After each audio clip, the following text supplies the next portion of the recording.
Hi, hi, I'm Rupal. I hope you're all okay and good. And today I wanted to talk about some of my favorite books ever. Basically, books that sell my soul to read for the first time again. And I'm very glad to share this with you guys. So I hope you enjoy. So, the first book I want to talk about is The Night Circus by Erin Morgenstern. This book is a dream come true, honestly. Like, if I wanted to ever escape into a book, this book would be it. And wow, I was amazed because I did not expect to like it as much as I did. This story basically has no plot, you can say that. It's basically about two illusionists or magicians who are in a competition with each other, but they don't know the rules or when the game is going to end or stuff like that. Their only task is to create a circus with different tents, like better than each other and stuff, and that's how the story takes place. But how I would explain it is that you basically read this if you want to experience a circus, if you understand what I mean. The whole time I was reading it, I could picture everything in my head. It was like I was in the circus itself. I would definitely suggest this if you want to experience something completely otherworldly, or like if you're having a bad day and you just want to like open a page and read. I would definitely suggest this for you guys. Also, I have annotated this a lot, not like completely like written stuff and like, but I have underlined a lot of stuff. And I also drew a tree. If you know what this tree is, this is the wishing tree. That is one part of the circus, and I think that's the most magical thing I've ever read about. So I made this tree. Yay. So the next book I want to talk about is Quasalis by Anonymous. This is supposed to be a real life girl's journal or something, but I've read a lot of reviews where it says that it's not.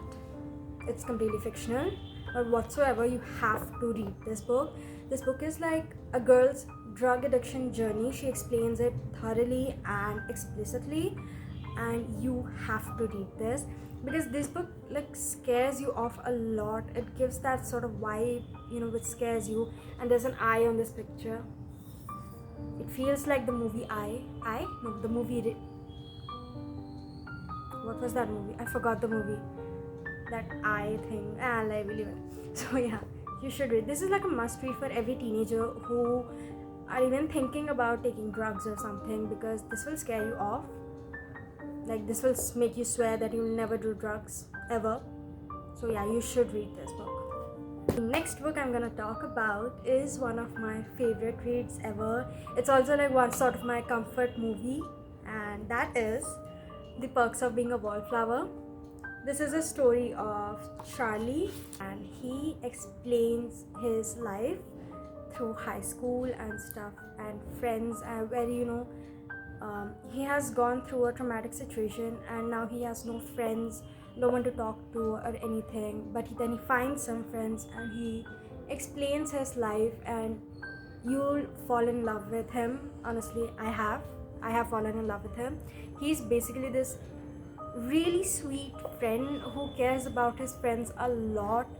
He even made like a mixtape for his best friend, like a tape with all his favorite songs, all the other person's favorite songs, and gifted them.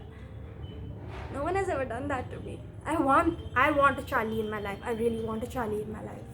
So the next book is my favorite book ever, and that is Alice's Adventures in Wonderland. It's not Alice in Wonderland.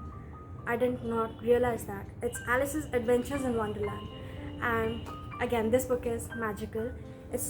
Everyone knows this story. It's about Alice who falls down a rabbit hole and reaches this completely different magical world called Wonderland, where everything is twisted or like turned around and stuff.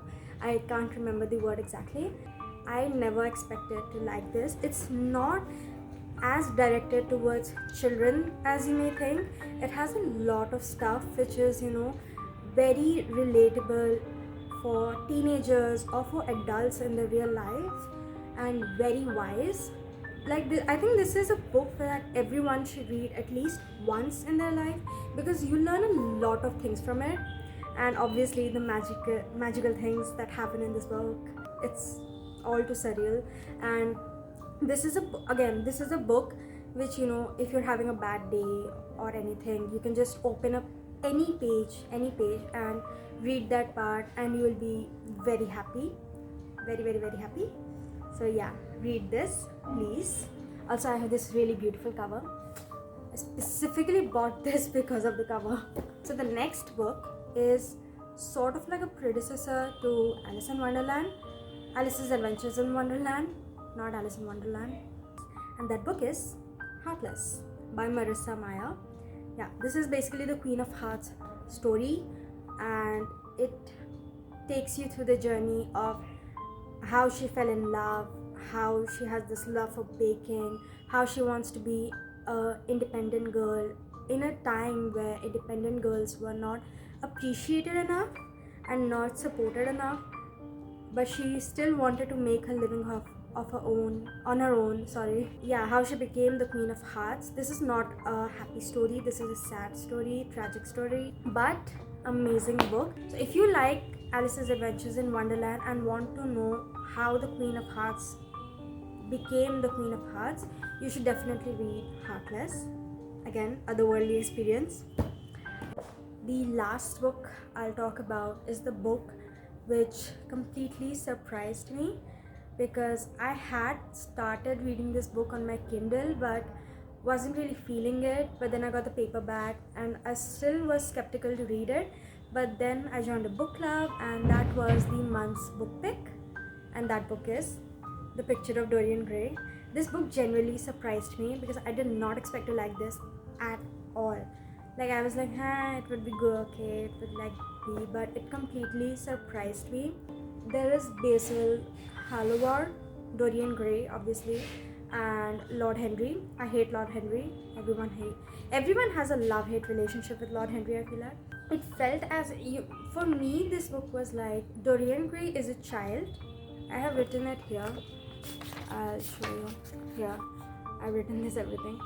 For me, Dorian Gray is a child. Basil Halloward is a guardian or a loved one or a parent or something like that, and Lord Henry is the society. You love the society but you hate its opinions at the same time. For me, it was like that. And you know how a person can influence your thoughts so much, and it's so scary to know. That is what this book is about. Must read. Again, for me, all these books are like a must read. I'll never stop talking about these books, and the feelings this books gave me, I would love to experience them again. And yeah, this was it. This video is it. I'm speechless. I don't know what to say about these books anymore, but yeah. I love these books. I hope you do as well, and if you haven't read them, please go read them. Yeah, I hope you enjoyed this video. Thank you for watching. Bye.